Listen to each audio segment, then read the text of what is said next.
જામનગરના સ્મશાનમાં ગોઠવેલી ચિતાની અગ્નિની જ્વાળા ભડભડ બળતી આકાશને આંબવાની કોશિશ કરતી હતી ત્યારે આ અગ્નિ સાથોસાથ એક પુરુષના મનનો વલોપાત તેના ભૂતકાળને ઢંઢોળી રહ્યો હતો. સ્મશાનમાં આવેલા લોકો વાત કરી રહ્યા હતા કે સુમનભાઈ આગળ હવે શું કરશે. આજે તેની પડછાયો ઘરે પાછો નહીં આવે. ચિતા પૂરી રીતે રાખ ના થઈ ત્યાં સુધી સુમનભાઈ એક પણ મટકું માર્યા વગર સતત ચિતા સામે જોઈ રહ્યા હતા. તેમને એવો ભાસ થતો હતો કે હમણાં તેની અર્ધાંગીની બોલી ઉઠશે, તમે કયા વિચારોમાં ખોવાયેલા છો? બધું થઈ રહેશે, તમે બધી ચિંતા છોડો. સુમનભાઈની આંખો ભીની હતી અને હૃદયમાં ડૂમો ભરાયેલો હતો. પ્રથમેશે તેના પિતાના ખાસ દોસ્ત રાકેશ અંકલ સામે જોતા તેઓ પ્રથમેશની વ્યથા સમજી ગયા એટલે તેઓ સુમનભાઈ પાસે જઈ બેસી ગયા. બંને મિત્રોની આંખો એકબીજાને મળી. સુમનભાઈએ પોતાની આંખો વડે એમના મિત્રને કહેતા હોય તેમ પોતાની જાતને દોષિત માનતા હતા કે તારી ભાભી સાથે મેં આખી જિંદગી અન્યાય કર્યો છે. રાકેશભાઈએ તેના ખભે માથું મૂકીને મૌન રીતે આશ્વાસન આપતા હોય તેમ તારી વાત હું સમજી ગયો, પણ થવા કાળ બધું થઈને રહે છે, એમાં મિથ્યા થતું હોતું નથી. સુમનભાઈના અત્યાર સુધી રાખેલી હિંમત તૂટી ગઈ. એમની આંખોમાંથી શ્રાવણ ભાદરવો શરૂ થયો. મારી વર્ષા, તું મને કેમ એકલો મૂકીને ચાલી નીકળી?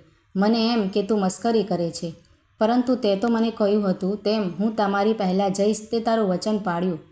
વર્ષાબેન પંચમહાભૂતમાં મળી ગયા અને બધા સ્મશાનથી ઘરે પરત આવ્યા. સૌને આશ્ચર્ય એ વાતનું હતું તેમનો પુત્ર પ્રથમેશ એક બાજુ તેના 5 વર્ષના પુત્ર રમ્યને તેડીને સ્તબ્ધ થઈને કેમ ઊભો છે. 70 વર્ષના સુમનભાઈ આલીશાન રાજ રસીલા સાથેનો ડ્રોઈંગ રૂમમાં આવ્યા, પરંતુ આજે પોતાના પત્ની વર્ષાબેન વગર તેમને રૂમ સાવ ખાલીખમ લાગ્યો. તેઓ ભૂતકાળ વાગોળી રહ્યા હતા અને સાથે જ દુઃખી થતાં વિચારી રહ્યા હતા કે ભગવાન પણ અજીબ છે. જ્યારે અમારે સુખ ભોગવવાનો વારો આવ્યો ત્યારે જ વર્ષાને મારો સાથ છોડાવી પોતાની પાસે બોલાવી લીધી. સવારે 8 વાગે આશરે 70 વર્ષની વયે પહોંચેલા વૃદ્ધ દંપતી વહેલી સવારે નાહી ધોઈને પૂજાપાઠ પતાવી રોજના રૂટીન મુજબ સોફા પર બેસી બંને વાતો કરતા. તેમ આજે પણ સુમનભાઈ વર્ષાબેનના ફોટા સામે જોઈને વાતો કરી લેતા. તેઓ સદેહે નહોતા, પરંતુ સુમનભાઈના આંતરિક મનમાં છવાયેલા હતા. વર્ષાબેનને યાદ કરી સુમનભાઈ આજે હસી પડ્યા. હસવાનું કારણ પોતાની પત્ની વર્ષાની રોજની દિનચર્યા હતી. વર્ષાબેન દરરોજ પોતાના જમાનાની જીવનશૈલી યાદ કરીને સુમનભાઈને દીકરા વહુની ફરિયાદ કરતા, ત્યારે તેઓ હવે નવા જમાનાના પાઠ તેમની પત્નીને ભણાવીને શાંત પાડી દેતા હતા. જુઓ ને 8 વાગ્યા પણ ઘરમાં હજુ કોઈ ચહલપહલ થતી નથી. તેમનો 3 વર્ષનો ટેણિયો પણ હજુ રૂમની બહાર આવ્યો નથી. રવિવાર સિવાય દરરોજ 6:30 પછી હેમાલી નીચે આવી સીધી રસોડામાં જઈને પોતાના ત્રણેય માટે ચા પાણી, દૂધ અને બધા માટે નાસ્તો તૈયાર કરતી. ત્યારબાદ તે તેના દીકરા રમ્યને તૈયાર કરવા બેડરૂમમાં પહોંચી જતી, કારણ કે તેની જુનિયર કેજીની સ્કૂલ રિક્ષા 7:30 વાગે ઘરના દરવાજે હોર્ન મારતી હતી. લગભગ 8 વાગે તેનો પતિ પ્રથમેશ જાગી ડાઇનિંગ ટેબલ પર નાસ્તો કરતાં કરતાં તેના મા બાપ સાથે 15-20 મિનિટ વાતચીત કરી તે તૈયાર થવા બેડરૂમમાં ચાલ્યો જતો. હેમાલી તેની પાછળ જ રસોઈનું કામગીરી પતાવી બંનેના ટિફિન ભરીને તૈયાર થવા ચાલી જતી, કારણ કે તે પણ 9:30 ઘરની બહાર નીકળી જતી. ઘરે એકલા પડી જતા. પરંતુ લગભગ બપોરે 12 વાગે નાનકડો પૌત્ર રમ્ય સ્કૂલેથી આવી જતા બંને તેને સાચવવામાં અને રમાડવામાં તેમની સાંજ પડી જતી. આમ બંનેનો રમ્યના કારણે આખો દિવસ આનંદ પ્રમોદમાં પસાર થઈ જતો હતો. સાંજે લગભગ 7 વાગે રસોઈણ બાઈ આવી વર્ષાબેનને પૂછીને અડધો કલાકમાં રસાઈ બનાવી ચાલી જતી.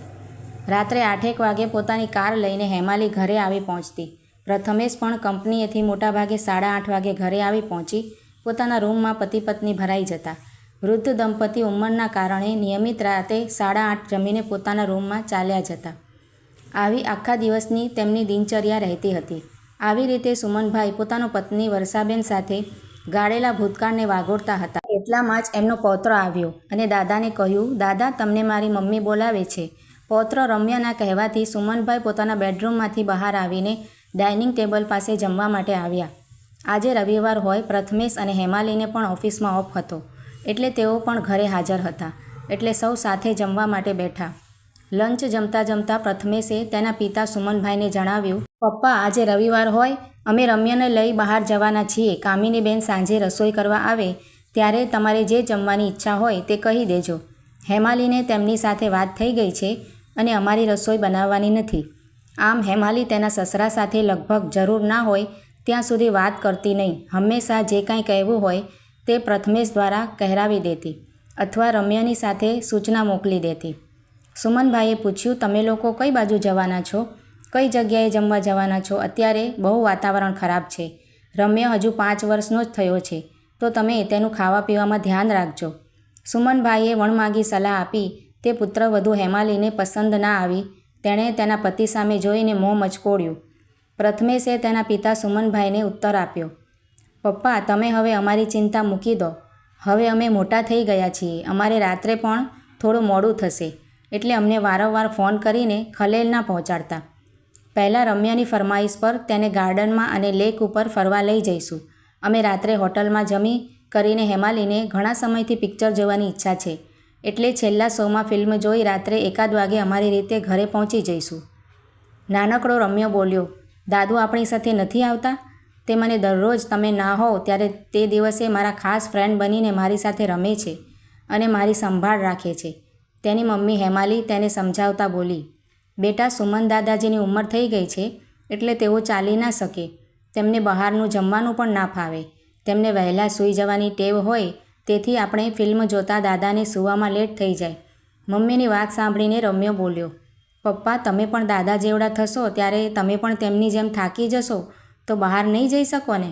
અને હું મોટો થઈને તમને સાથે આવવાનું કહીશ તો પણ તમારે તો ઘરે રહેવું પડશે ને? રમ્યાના પ્રશ્નો પર પ્રથમેશ ઘડીભર વિચારે ચડી ગયો અને તે કોઈ જવાબ ના આપી શક્યો. બેડરૂમમાં બેઠેલા સુમનભાઈ આ બધું સાંભળી રહ્યા હતા. પોતાની આ ઉંમરે કોઈ જાતની તકલીફ નહોતી. તેમને તેમની પત્નીના શબ્દો યાદ આવી ગયા. વર્ષાબેન એક કહેવત વારંવાર બોલતા હતા કે જેને કોઈ ના પહોંચે તેને તેનું પેટ પહોંચે. સુમનભાઈ જમીને પોતાના રૂમમાં જઈને આડા પડ્યા. તેમની આંખોમાં આજે ઊંઘ ના હતી. તેઓ તેમની પત્ની વર્ષાબેનના ફોટા તરફ જોઈને બબડ્યા, પહેલાં તારી સલાહ માની હોત તો મારે આ પરિસ્થિતિ જોવાનો વારો ના આવત. ફોટામાં પણ તું મારી પર હસે છે ને? તે મને ખબર પડે છે કે તમે મારું માન્યા ન હતા, પણ હવે હું તને સામી ફરિયાદ કરું છું. તને તો બધી ખબર છે કે દર રવિવારે સાંજે દીકરાઓનો બહાર જવાનો કાર્યક્રમ હંમેશા ફિક્સ હોય છે. કોઈ વાર મિત્રને ત્યાં હોય, અગર 2માંથી એકની ઓફિસ સ્ટાફનું ગેટ ટુગેધર ગોઠવાયું હોય, આમ તેમનું બહાર જવાનું હાજર જ હોય. કંઈ ના હોય તો હેમાલીના પિયર પક્ષના સગાવાલાના ઘરે હળવા મળવા કે નાની મોટી માંદગીનું બહાનું તો હાજર જ હોય. કોઈ વાર પોતે ઉંમરલાયક હોય, પોતાના વતી પોતાના પરિવાર કુટુંબમાં કે સગાવાલાના ઘરે વ્યવસાયિક કામે જવાનું પ્રથમેશને કહું છું ત્યારે તેઓ પાસે સમય નથી તેવું બહાનું હાજર હોય છે. કોઈ વાર પોતે કાર લઈને મારી સાથે આવ્યો હોય તેવા દાખલાઓ બહુ નહિવત છે. તું હતી ત્યાં સુધી મારે આવી કોઈ ચિંતા નહોતી. તું ચાલી ગઈ અને મને આ બધું સોંપતી ગઈ. ત્રણેય બહાર જતી વખતે પ્રથમેશ લેચકી વડે મેઇન ડોર બંધ કર્યો. એક ચાવી રસોઈણ કામિનીબાન પાસે પણ રહેતી હતી, એટલે કોઈ જાતની ચિંતા ન હતી. કામિની પણ 50 વયની દુખિયારી બાઈ હતી. દીકરી ભણવામાં ખૂબ હોશિયાર હતી, તેથી હાલમાં અમદાવાદમાં ભણતી હતી અને દીકરો વહુ પૂના રહેતા હતા. સાંજે 7:30 થયા એટલે કામિનીબેન સુમનભાઈના બંગલે આવી પહોંચ્યા. તેમણે રસોઈ વિશે પૂછતા સુમનભાઈએ જમવાની અનિચ્છા દર્શાવી. મને ખબર છે આજે તમે રસોઈની શા માટે ના પાડો છો, તેનું કારણ હું સમજી ગઈ છું, પરંતુ આમ ભૂખ્યા રહેવાથી કે દુઃખી થવાથી વર્ષાબેન થોડા પરત આવી જશે. કામિનીબેન આવી રીતે સુમનભાઈને સમજાવી ફોસલાવી મસાલાવાળી વેજીટેબલ ખીચડીનું કુકર મૂકી દીધું અને સુમનભાઈને બીજી વાતોએ વળગાવી દીધા. કામિનીએ કહ્યું, મને પણ હેમાલી વહુ સાથે બહુ ફાવતું નથી, પરંતુ તમારા કારણે મેં કામ બંધ નથી કર્યું. કામિનીબેને સુમનભાઈના ઘરે રસોઈ બનાવી લીધા બાદ પોતાના ઘરે આવી તેના દીકરાને ફોન કરી પોતે 4-5 દિવસ પછી પૂના આવી જશે તેવા ખબર આપ્યા. તેના દીકરાએ ફોનમાં સલાહ આપી, મમ્મી, તું હવે અહીં રહેવા આવી જવાની છે તો પછી ત્યાં આપણું જે મકાન અને ઘરનો સરસામાન છે તે ખરાબ થઈ જશે, તો બની શકે તો બધું વેચી નાખજે.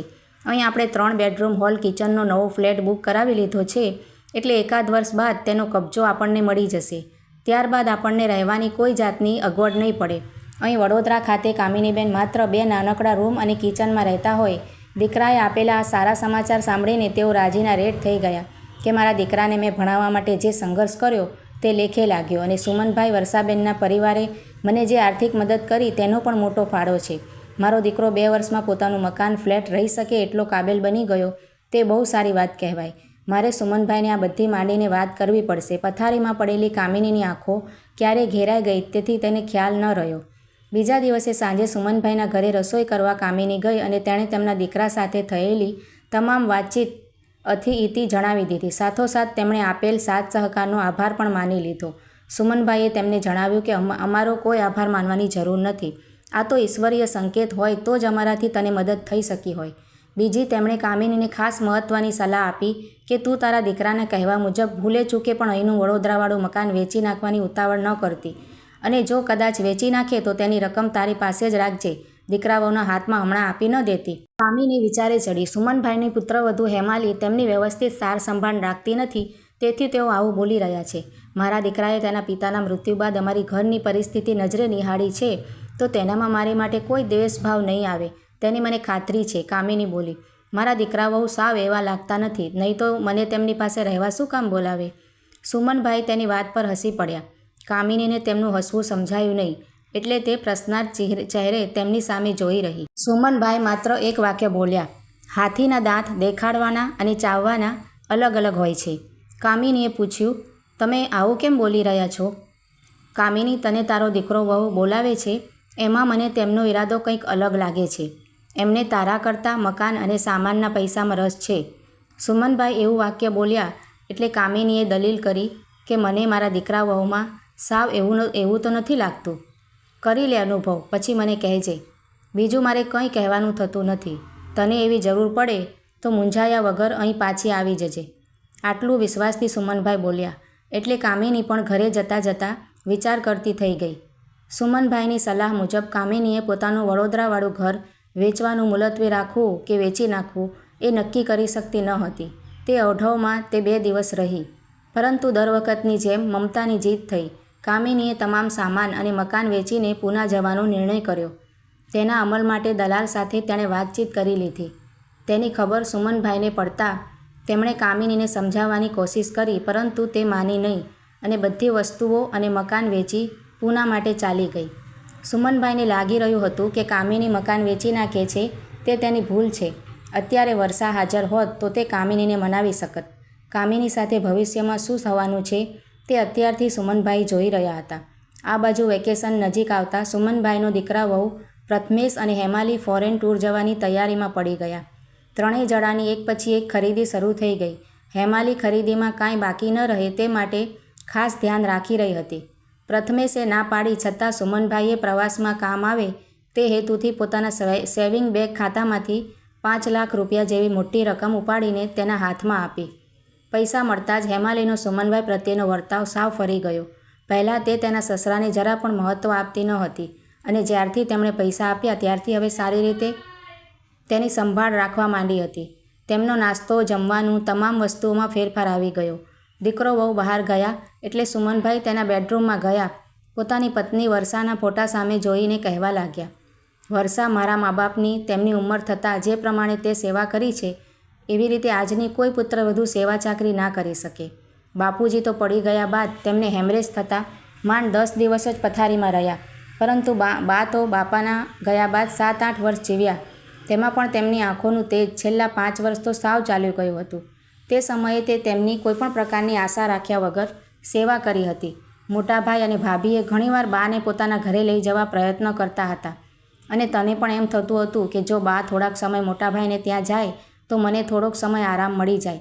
પણ બાએ ભાભીને ચોખ્ખું કહ્યું હતું કે વર્ષા મને સારી રીતે સાચવે છે. એમાં તો ભાભીને ખોટું લાગી ગયેલું. તેઓ બાને કંઈ કહી ન શકે, પરંતુ તેમના વાકબાણો તારે વારંવાર સાંભળવા પડતા હતા. પરંતુ તું તો બધું હસીને ટાળી દેતી હતી અને હવે આ કામિની પણ મારી વાત સમજી ન શકી.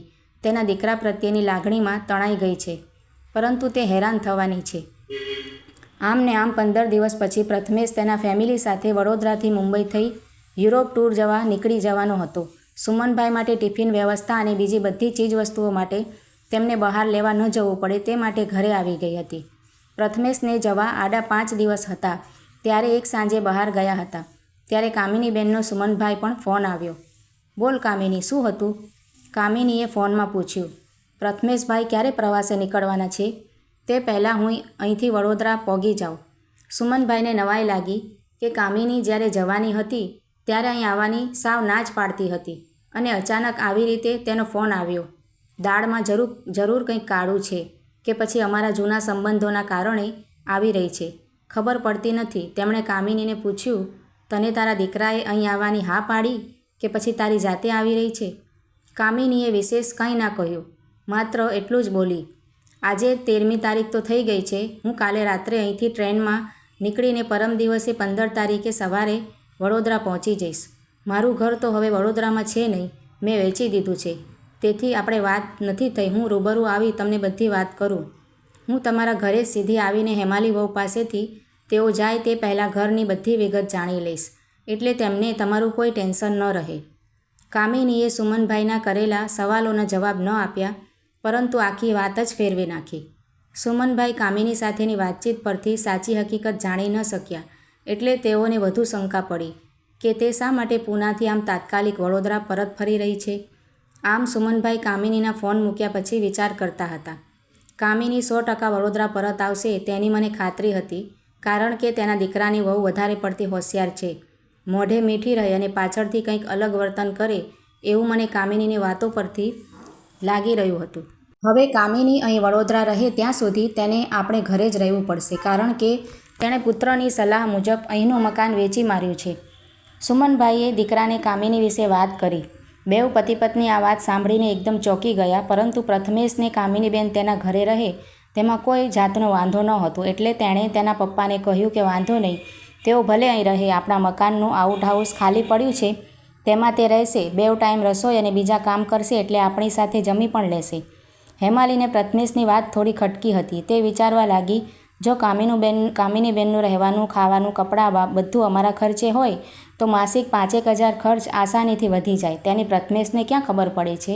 આ ઉપરાંત ઉપરથી તેમને પગાર પણ આપવો પડશે, પરંતુ અત્યારે તો મારે તેમની ગરજ છે, એટલે કાંઈ બોલાય તેવું નથી. હેમાલીને જોતાં સુમનભાઈ સમજી ગયા કે હેમાલીને કામિની અહીં રહેશે તે ગમ્યું નથી લાગતું, પરંતુ બોલતી નથી. બીજા દિવસે સવારે દીકરા વહુ ફોરેન જવા માટે નીકળ્યા અને એ જ દિવસે રાત્રે અચાનક જ સુમનભાઈ બાથરૂમ ગયા અને પગ લપસ્યો અને પડી જવાથી તેઓ બેભાન થઈ ગયા. એ તો સારું હતું કે કામિની ત્યાં હાજર હતી. તેણે પડોશની મદદથી સુમનભાઈને હોસ્પિટલે પહોંચાડ્યા અને તરત જ સારવાર શરૂ કરવામાં આવી. આંખો ખુલતા જ સુમનભાઈને એક જાણીતો ચહેરો સામે દેખાયો.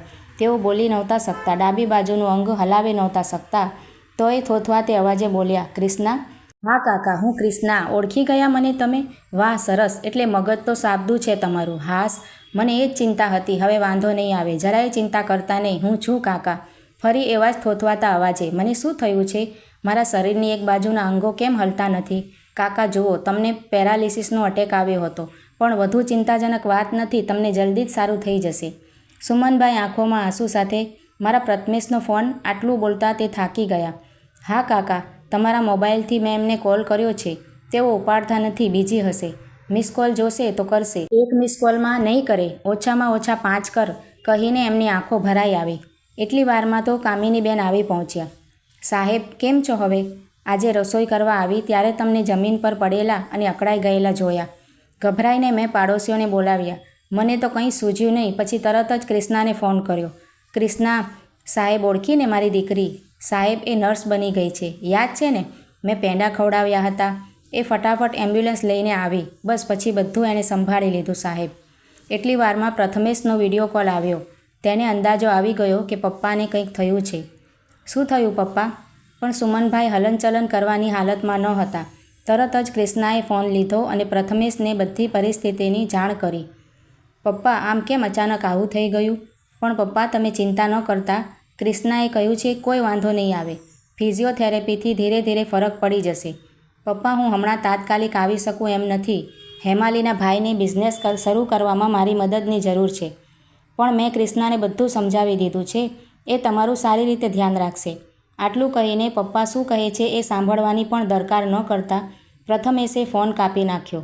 સુમનભાઈની નિરાશા અને આંસુ ક્રિષ્ના પારખી ગઈ. કાકા, તમે મારી સ્કૂલ અને કોલેજની ફી ભરી હતી, ત્યારે જ હું આજે નર્સ બની શકી છું. પ્રથમેશભાઈએ ન પણ કીધું હોત ને તો હું તમારી પૂરી દેખરેખ કરવાની જ હતી. મારી મમ્મીએ એક વાત મને શીખવી છે કે કોઈનો ઉપકાર ક્યારેય ન ભૂલવો. એ જ માણસાઈ છે. હું છું ને કાકા, તમારી દીકરી. તમે જરાય મૂંઝાતા નહીં. જોજો ને તમને કેવા દોડતા કરી દઉં છું. આટલું સાંભળી સુમનભાઈની બંને આંખોમાં 2 પ્રકારના આંસુ હતા. એકમાં ગમના અને બીજાના ખુશીમાં. સુમનભાઈની તબિયત સારી થતાં કામિની અને ક્રિષ્ના તેમને ઘરે લઈ આવ્યા. ક્રિષ્નાએ એક દીકરીની જેમ એમની ખૂબ સેવા કરી. કામિનીએ આખું ઘર સંભાળી લીધું. એમને કોઈ વાતની ખોટ ન આવે તેનું ધ્યાન રાખ્યું. પરંતુ સુમનભાઈને આ સમયે દીકરાની બહુ જ જરૂર હતી. અને દીકરો વહુ તથા તેમના પૌત્રના આવવાની રાહમાં તેઓ વધુ બીમાર થતા ગયા અને એક દિવસ એવો આવ્યો કે સુમનભાઈ ખાટલે પડી ગયા.